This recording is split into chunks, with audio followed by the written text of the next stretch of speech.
Subscribe now for more education videos.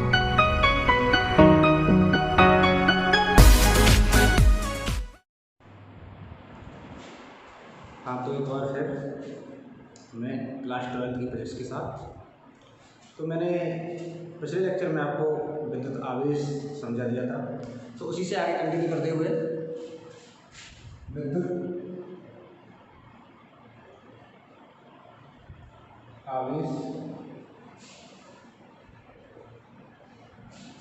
विद्युत आवेश इसको अंग्रेजी में कहते हैं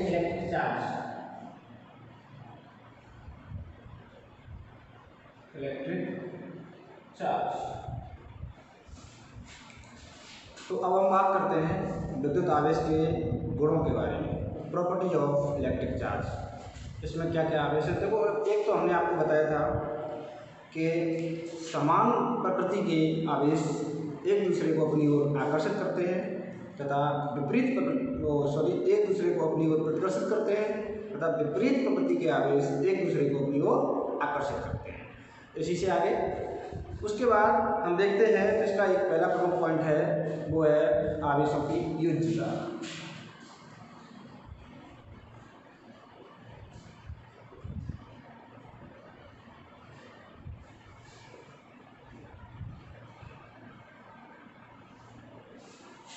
अर्थात अगर हम किसी वस्तु पर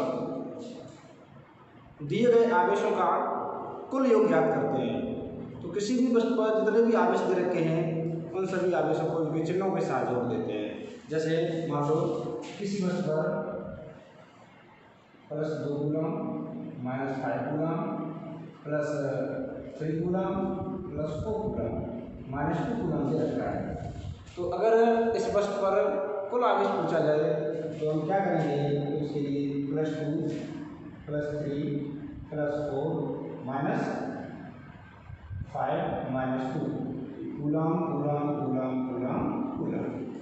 तो जोड़ देंगे 2, 3, 5, 4, 9 कूलम, -7 कूलम 2 कूलम बना।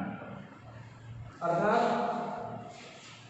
किसी भी वस्तु पर दिए गए कुल आवेशों को हम साधारण रूप से उनको जोड़ और घटा सकते हैं और उसके द्वारा उससे हम ज्ञात कर सकते हैं कि वस्तु पर कितना आवेश है। तो किसी वस्तु पर कुल आवेश ज्ञात करने के लिए हम उसके कुल जितने आवेश दिए होते हैं उस पर उन सभी का उनके चिन्हों के साथ जोड़ देते हैं। ठीक है। उसके बाद दूसरा है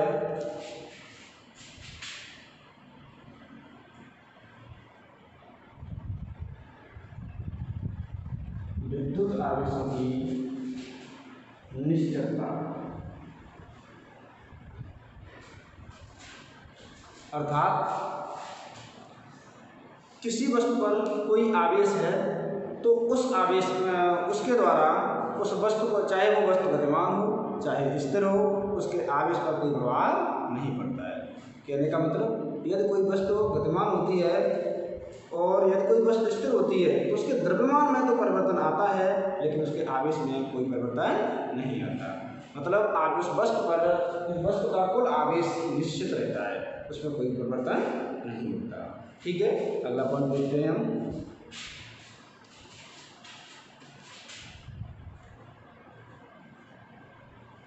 विद्युत आवेश का संरक्षण।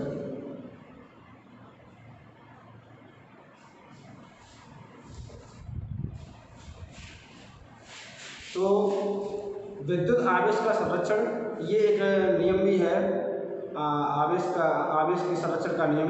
तो इसको हम ऐसे समझ सकते हैं कि आवेश के संरक्षण का मतलब है कि संरक्षित करना। अर्थात किसी निकाय का कुल आवेश सदैव नियत रहता है, सदैव संरक्षित रहता है। अर्थात किसी वस्तु पर किसी निकाय में जितना भी आवेश है तो उसका टोटल कुल निकाय अगर ज्ञात करेंगे तो वो हमेशा उतना ही फिक्स रहेगा, नियत रहेगा, संरक्षित रहेगा, उसमें कोई परिवर्तन नहीं होगा। ठीक है।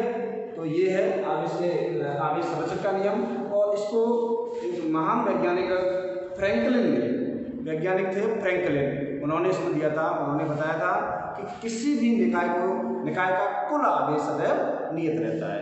उसके बाद अगला है विद्युत आवेश का, तो इसको साफ करते हैं, उसके बाद लिखते हैं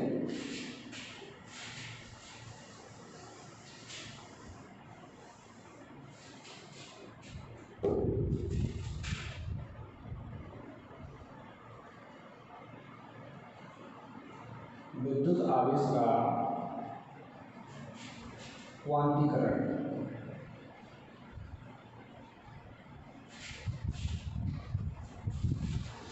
तो इसमें किसी भी वस्तु से आवेश एक निश्चित रूप में, एक इलेक्ट्रॉन की निश्चित संख्या के रूप में या तो उससे ट्रांसफर होता है, या उससे ग्रेड किया जाता है, या उस पर आता है। अर्थात किसी भी वस्तु से दूसरी वस्तु पर जो आवेश जाता है वो एक निश्चित इलेक्ट्रॉन की संख्या की, क्योंकि वही जब किसी एक वस्तु से दूसरी वस्तु पर इलेक्ट्रॉन जाता है या इलेक्ट्रॉन को ग्रेड करती है तभी उस पर आवेश होता है, चार्ज होता है। तो इलेक्ट्रॉन एक निश्चित मात्रा में जाएगा, ऐसा तो नहीं है कि इलेक्ट्रॉन आधा चला जाए या 1.5 गुना जाए या 2.5 जाए, मतलब एक निश्चित, या तो इलेक्ट्रॉन 1 पूरा जाएगा या 2 जाएंगे या 3 जाएंगे। अर्थात उस वस्तु पर आवेश कितना ट्रांसफर होगा, 1.6 × 10⁻19 कूलम या 3.2 × 10⁻19 कूलम या 4.8 × 10⁻19 कूलम। अर्थात ये जो फॉर्म है, ये इसमें 1 का गुणा करेंगे, ये 2 का गुणा होगा, 2 इलेक्ट्रॉन, ये 3 का है, 3 इलेक्ट्रॉन का आवेश है, 2 का है, 1 का है। कहने का मतलब है कि किसी वस्तु से किसी दूसरी वस्तु पर जो इलेक्ट्रॉन जाते हैं या वो ग्रेड करती है तो ये पूरी संख्या होती है, इसको कहते हैं आवेश का क्वांटीकरण। ठीक है, तो इसके द्वारा अब हम आपको बताते हैं कि किसी वस्तु पर आवेश की गणना कैसे करेंगे। तो आवेश की गणना के लिए हम क्या करते हैं,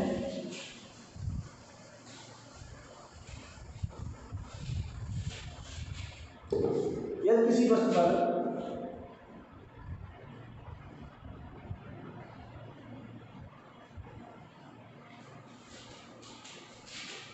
कितना आवेश है,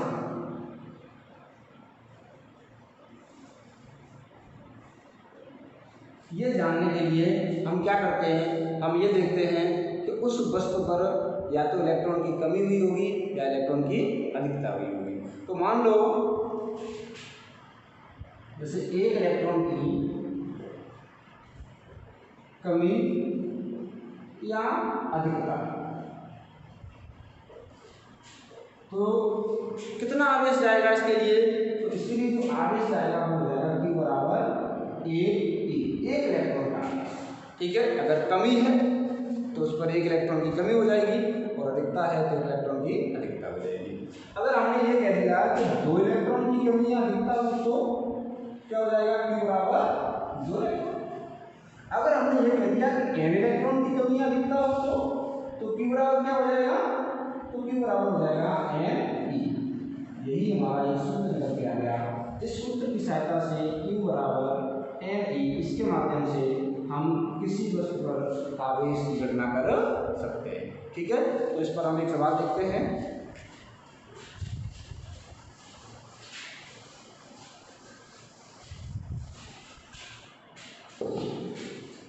एक कूलम ऋण आवेश पर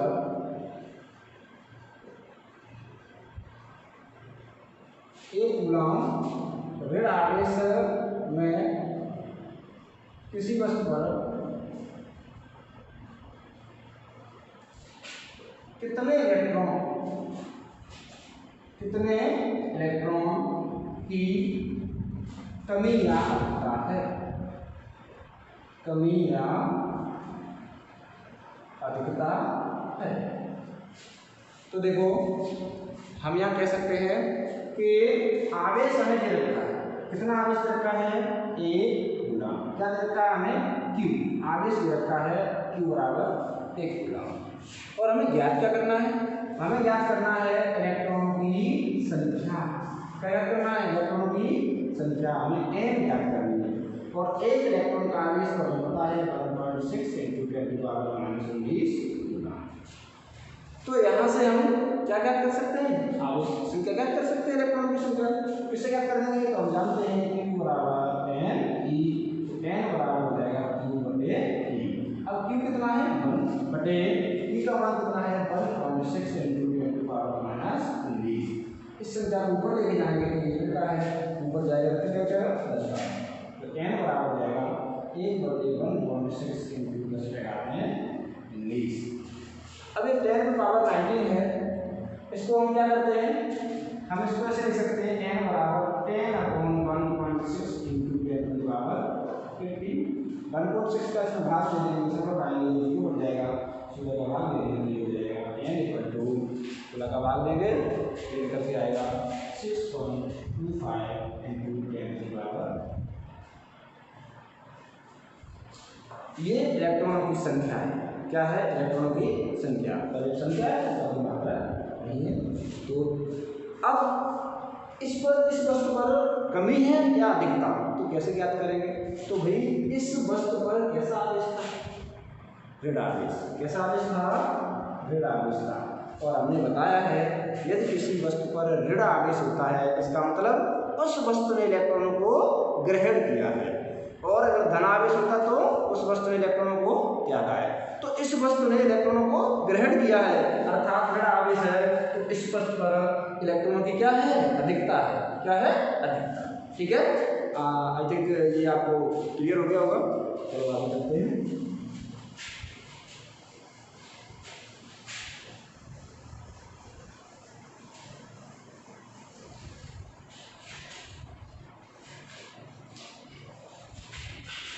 तो अब देखो यहाँ से अब यहाँ आपको हम थोड़ी सी बात और बताते हैं, आवेश और द्रव्यमान। तो देखो कोई वस्तु है, कोई भी मैटर है, इसके अंदर दो चीजें होती हैं, एक तो मास होता है और दूसरा उसमें चार्ज होता है। मास मतलब द्रव्यमान, चार्ज मतलब देखो प्रत्येक वस्तु में द्रव्यमान और आवेश होता है। हालांकि कुछ कण ऐसे हैं जिनमें द्रव्यमान तो होता है लेकिन आवेश नहीं होता है, लेकिन जिस भी कण में आवेश होगा तो उसमें द्रव्यमान निश्चित होगा। कहने का मतलब आवेश है तो उसमें द्रव्यमान 100% होगा। हो सकता है किसी में आप द्रव्यमान तो हो लेकिन आवेश ना हो। ठीक है, तो अब हम इन दोनों की तुलना कर लेते हैं, आवेश और द्रव्यमान में अंतर, क्या अंतर है वो हम देखते हैं। तो देखो इस तरफ मास लिख देते हैं, एक तरफ आवेश लिख देते हैं और दोनों में थोड़ा सा अंतर देखते हैं। तो द्रव्यमान सदैव धनात्मक होता है, आवेश धनात्मक भी हो सकता है, शून्य भी हो सकता है और ऋणात्मक भी हो सकता है। पॉजिटिव हो सकता है, ये तो पॉजिटिव होता है, चार्ज पॉजिटिव भी हो सकता है, नेगेटिव भी हो सकता है और शून्य भी हो सकता है। अब हम बात करते हैं आवेश के बिना द्रव्यमान तो हो सकता है, आवेश के बिना द्रव्यमान संभव है, लेकिन द्रव्यमान के बिना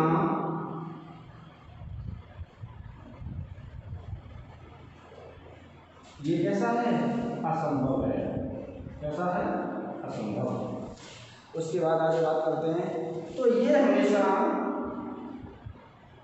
आकर्षक होता है, इनके बीच हमेशा क्या होता है, दो पिंड हो तो उनके मध्य आकर्षण बल लगेगा और इनके मध्य दो आवेश हो तो उनके मध्य आकर्षण भी हो सकता है और प्रतिकर्षण भी हो सकता है। और ये प्रत्येक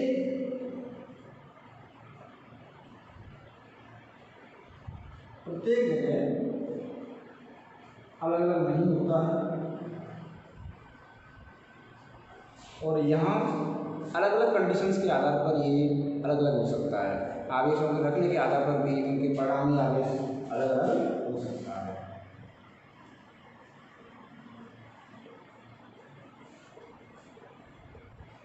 तो ये हैं आवेश और द्रव्यमान के मध्य अंतर।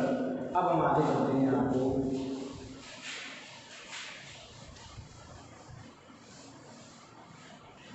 आपका अगला टॉपिक कूलॉम का नियम। तो इसको हम शुरू करते हैं।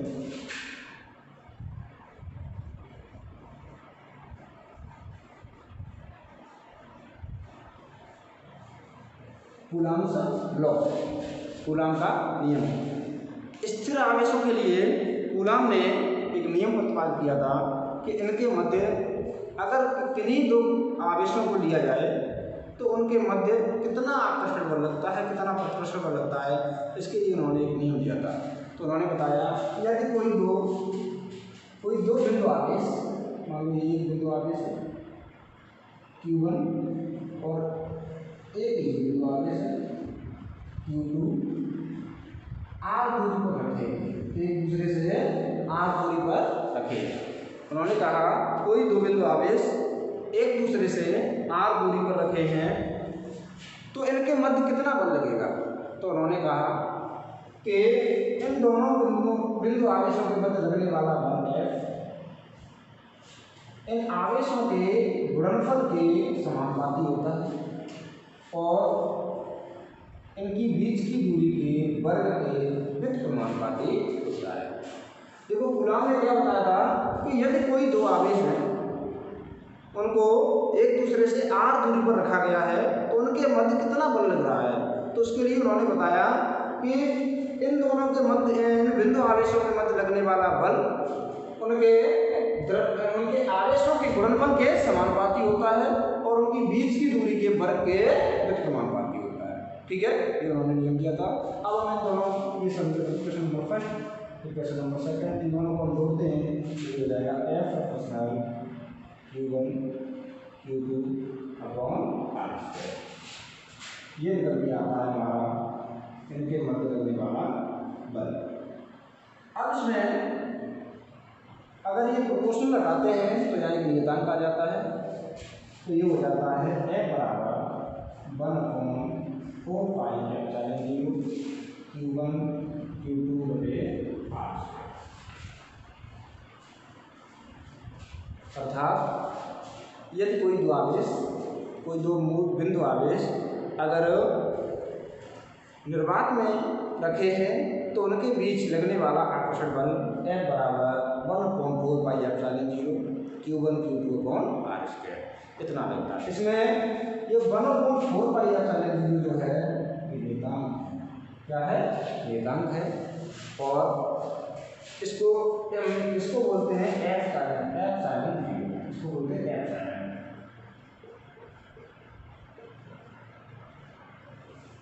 या एप्सिलॉन, आप एप्सिलॉन भी बोल सकते हैं, ये एक नियतांक है और इसका मान 1/4 पाई एप्सिलॉन 0 बराबर 9 × 10⁹। अब हम इसके बारे में बताते हैं थोड़ा।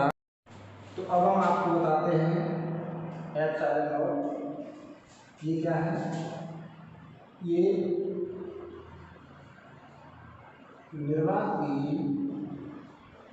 विद्युतशीलता है। क्या है, निर्वात की विद्युतशीलता। अब हम इसका मात्रक ज्ञात करते हैं तो हम जानते हैं सूत्र F बराबर 1/4 पाई एप्सिलॉन 0 Q1 Q2 बटे r²। यहाँ से हम एप्सिलॉन 0 का मान निकाल देंगे तो इसको इधर भेज देते हैं, r² को इधर भेजेंगे, कैसे आएगा, r² भाग में आएगा, Q1 Q2 भाग में आ जाएगा, बराबर 1/4 पाई एप्सिलॉन 0। इसको हम पलट देते हैं, उल्टा कर देते हैं, इसको उल्टा करेंगे तो ये भी उल्टा हो जाएगा, तो ये हो जाएगा, इसको उधर ले जाए तो 4 पाई एप्सिलॉन 0 बराबर Q1 Q2 बटे FR²। तो यहाँ से हम क्या कर सकते हैं, 4 पाई जो है एक मात्रक वो संख्या है, Q1 Q2 ये आवेश है, आवेश का मात्रक क्या होता है, कूलम, तो कूलम का स्क्वायर बटे F क्या है, बल न्यूटन, R क्या है, दूरी मीटर स्क्वायर। अर्थात एप्सिलॉन 0 का मात्रक जो निकल के आया वो है कूलम स्क्वायर प्रति न्यूटन मीटर स्क्वायर। अब हम इसका विमी सूत्र ज्ञात करते हैं तो दोनों ज्ञात करेंगे, एप्सिलॉन नॉट की विमा ज्ञात करेंगे तो ये हो जाएगा, कूलम का होता है 8t², इसका स्क्वायर बटे न्यूटन बल का होता है ml t माइनस प्रति गुणा ml t माइनस 2 और मीटर स्क्वायर तो हो जाएगा L2। इसको हम करेंगे तो हो जाएगा A2 T2 बटे m L2 और L हो जाएगा L3 और हो जाएगा t माइनस 2। अब हम इस नीचे वाले को ऊपर लेके जाएंगे तो ये हो जाएगा m माइनस 1 m एक प्लस का है यहाँ ऊपर जाएगा माइनस का हो जाएगा L यहाँ 3 प्लस का ऊपर जाएगा इसका हो जाएगा माइनस का हो जाएगा t माइनस का ऊपर जाएगा इसका हो जाएगा प्लस का हो जाएगा तो 2 पहले से यहाँ है 2 और हो जाएगा तो t 4 और ये 2 ये क्या है आपकी विमा ये एप्सिलॉन की विमा है। लेकिन सूत्र तो ज्ञात हो गया। इस तरीके से हम इसका मात्रा वर्गमूल ज्ञात कर सकते हैं। आगे देखते हैं।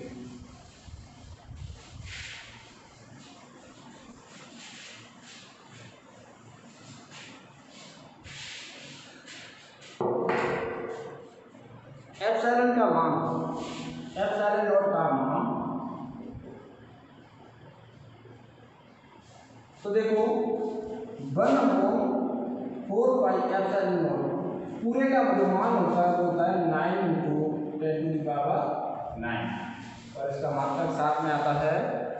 तो यहाँ से हम एप्सिलॉन का मान ज्ञात करेंगे तो कैसे ज्ञात करेंगे तो देखो एप्सिलॉन का मान ज्ञात करेंगे तो क्या हो जाएगा ये इसको उधर भेज देंगे ये एप्सिलॉन का मान ज्ञात करने के लिए तो देखो 1/4 पाई एप्सिलॉन 0 बराबर 9 × 10⁹ उल्टा कर देंगे तो एप्सिलॉन बराबर एप्सिलॉन नॉट बराबर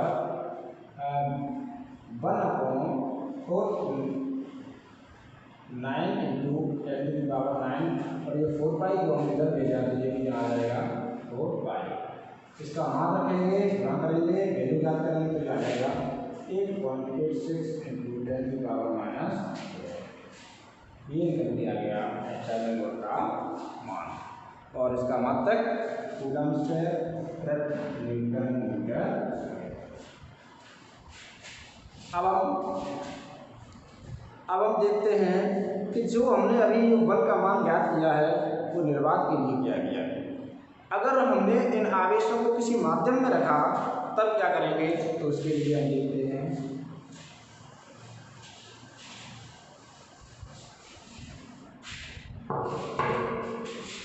जब आवेश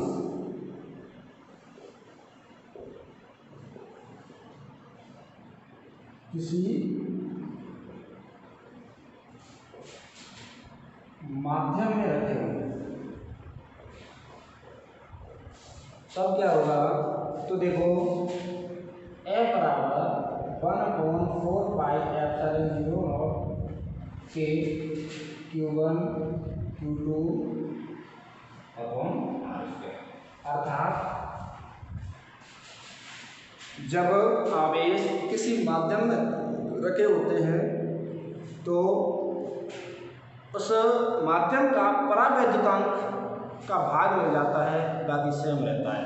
अर्थात यहाँ जो K है ये परावैद्युतांक है। क्या है परावैद्युतांक। हमने इससे पहले देखा था जब निर्वात में रखे थे आवेश तो उनके मध्य लगने वाला जो बल था उसका मान 1/4 pi epsilon not Q1 Q2/r² था। इसमें अगर किसी माध्यम में रखे होते हैं तो उस माध्यम का परावैद्युतांक आ जाता है। क्या आ जाता है परावैद्युतांक। तो जहाँ जो K है वो क्या है परावैद्युतांक। अब परावैद्युतांक क्या होता है तो परावैद्युतांक के बारे में हम आपको बताते हैं।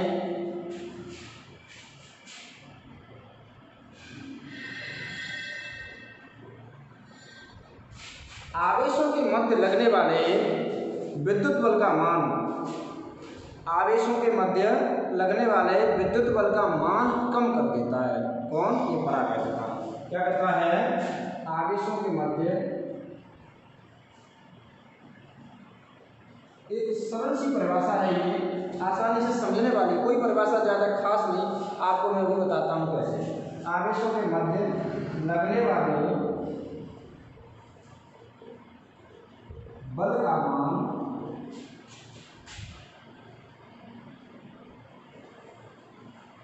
कम कर देता है।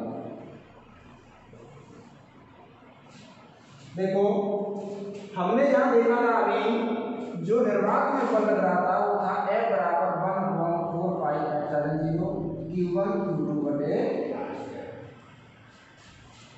अब हमने यहाँ देखा कि अगर किसी माध्यम में रखा है तो उसमें K का भाग लग रहा है, अर्थात जो F का मान था, देखो जो F का मान पहले था वो ये है, यही तो है, इसमें K के मान से भाग लग रहा है, और जब किसी संख्या में भाग लग जाता है तो उस संख्या का मान कम हो जाता है। कैसा हो जाता है? कम। तो भाई इस बल में इसका भाग लगेगा तो ये F के मान को क्या करेगा? कम कर देगा। क्या करेगा? कम कर देगा। तो हम कह सकते हैं कि बड़ा सिद्धांत क्या है? आवेशों के मध्य लगने वाले बल का मान कम कर देता है, और यह एक विमाहीन राशि है। कैसी राशि है? यह है विमाहीन राशि है।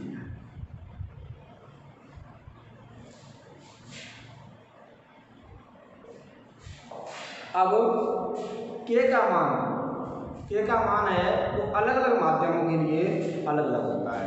ठीक है, जैसे अलग अलग माध्यम है, निर्वात या वायु के लिए K का मान 1 होता है।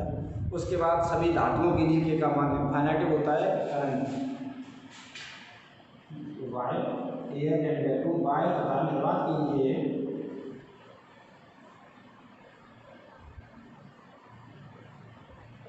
K का मान 1 होता है। सभी धातुओं के लिए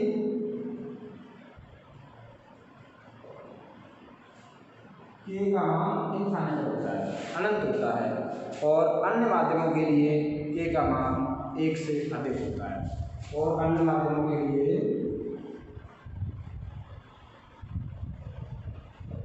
K > 1।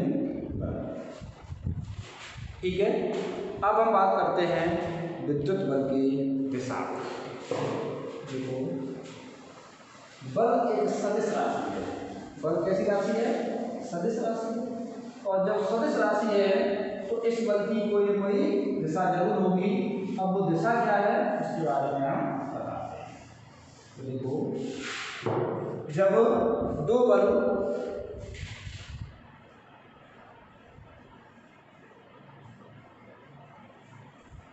दो सजातीय आवेश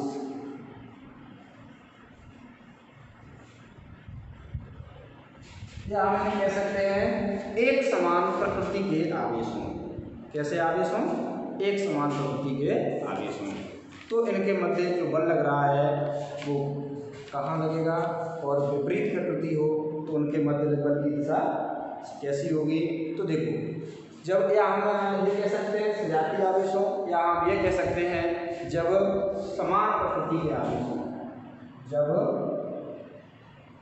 प्रकृति समान हो, अर्थात या तो धन धन हो या ऋण ऋण हो। ठीक है, मान लो कि ये आवेश है Q1, ये आवेश है Q2, ये दोनों सजाती हैं। कैसे हैं? एक समान। अगर धन धन है या ऋण ऋण है, तो देखो हमने आपको बताया था कि समान प्रकृति के आवेश एक दूसरे को प्रतिकर्षित करते हैं। क्या करते हैं? प्रतिकर्षित, मतलब दूर दूर भगाते हैं। तो इस आवेश की वजह से इस आवेश पर एक बल लगेगा। किधर बल लगेगा? बाहर की ओर। और इस आवेश की वजह से इस आवेश पर भी बल लगेगा बाहर की ओर। ठीक है, तो इस आवेश की दिशा, इस आवेश के द्वारा इस आवेश पर जो बल लग रहा है उसकी दिशा किधर होगी? बाहर की ओर। और इस आवेश के द्वारा इस आवेश पर जो बल लग रहा है उसकी दिशा किधर होगी? इस तरफ। भाई दोनों समान प्रकृति के आवेश हैं तो वो दोनों एक दूसरे को क्या करेंगे? प्रतिकर्षित करेंगे, दूर भगाएंगे। यही बात हमने आपको पिछली बार बताई थी कि प्रकृति समान हो, एक समान के आवेश हो तो वो एक दूसरे को दूर करेंगे, और जब प्रकृति विपरीत हो तो वो एक दूसरे को अपनी ओर आकर्षित करेंगे। तो इस कंडीशंस में इसके और जो परिणामी बल होता है, परिणामी बल की दिशा आवेशों को मिलाने वाली जो रेखा होती है उस पर लगता है। बल सदैव आवेशों को मिलाने वाली रेखा पर लगता है। ठीक है, अब यहाँ पर जो बल है F12 ये 1 2 का मतलब है, ये प्रदर्शित कर रहा है कि पहले आवेश के द्वारा दूसरे आवेश पर लगने वाला बल। F12 क्या बता रहा है यहाँ, F12 पहले आवेश द्वारा दूसरे आवेश पर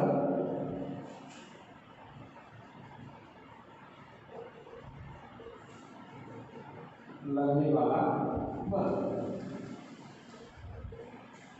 और F21 जो है वो यह बता रहा है कि दूसरे आवेश द्वारा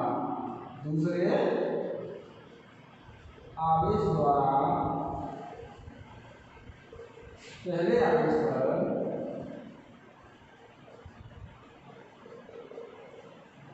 लगने वाला बल। आवेश पर बल सदैव दोनों आवेशों को मिलाने वाली रेखा बल लगता है। अब हम बात करते हैं जब विपरीत प्रवृत्ति, जब समान प्रवृत्ति, दूसरी कंडीशन जब विपरीत प्रवृत्ति हो,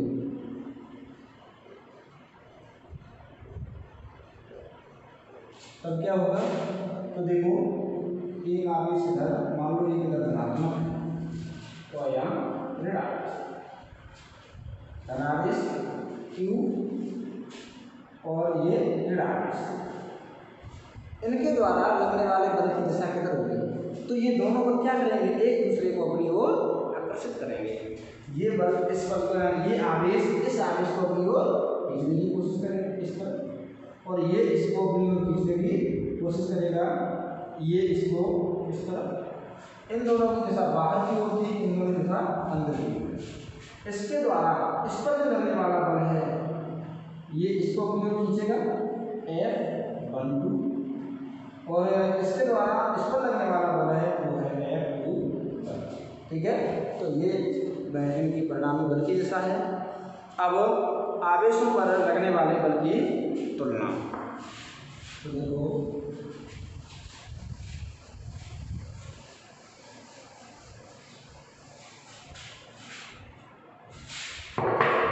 आवेशों पर लगने वाले बल की तुलना।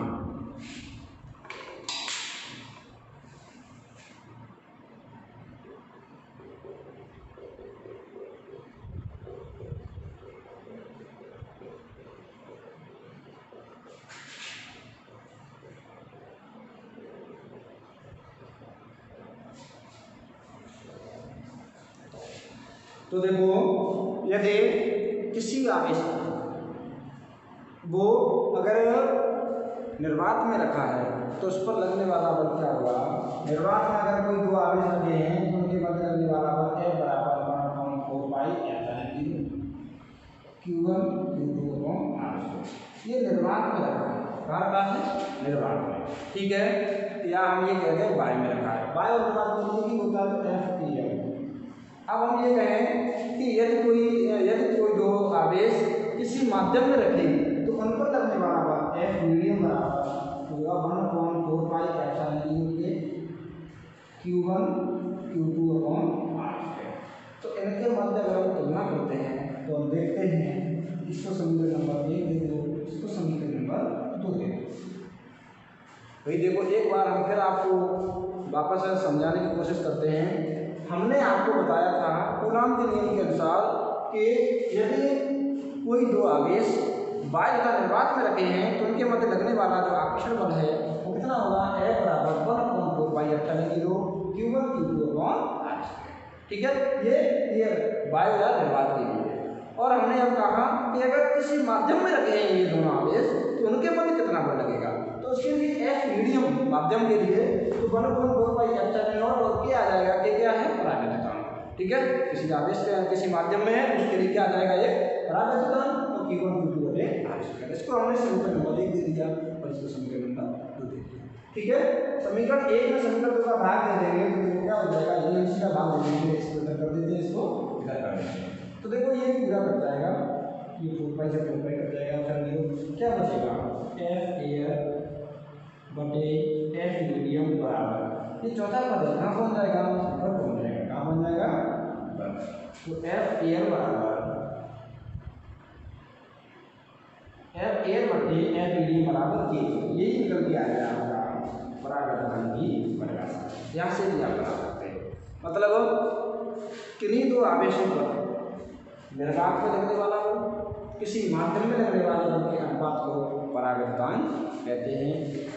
अब देखो इस इन बल की जो कूलॉम का नियम है, इस नियम की कुछ सीमाएं हैं।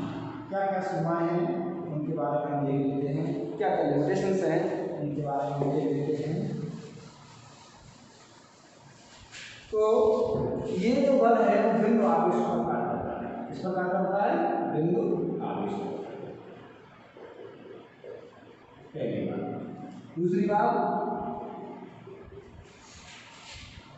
ये स्थिर आवेशों पर कार्य करता है। स्थिर आवेशों पर आपको ध्यान हो, हमने आपको बताया था हम जो पढ़ रहे हैं वो स्थिर विद्युत की है, तो इसमें स्थिर आवेश की बात करें। और नंबर 3 है, इन ये जो दो आवेश हैं ये कम से कम 10⁻⁻15 मीटर की दूरी पर होना चाहिए, इससे कम दूरी पर नहीं। अगर इससे कम दूरी पर रखे होते हैं तो ये नियम कार्य नहीं करता है। ठीक है, आशा करता हूँ आपको ये चीज़ें बहुत अच्छे समझ में आ रही होंगी। अगर समझ में नहीं आती है तो आप वीडियो को वापस रिपीट करके पुनः इस चीज़ को समझ सकते हैं। ठीक है, थैंक यू, धन्यवाद।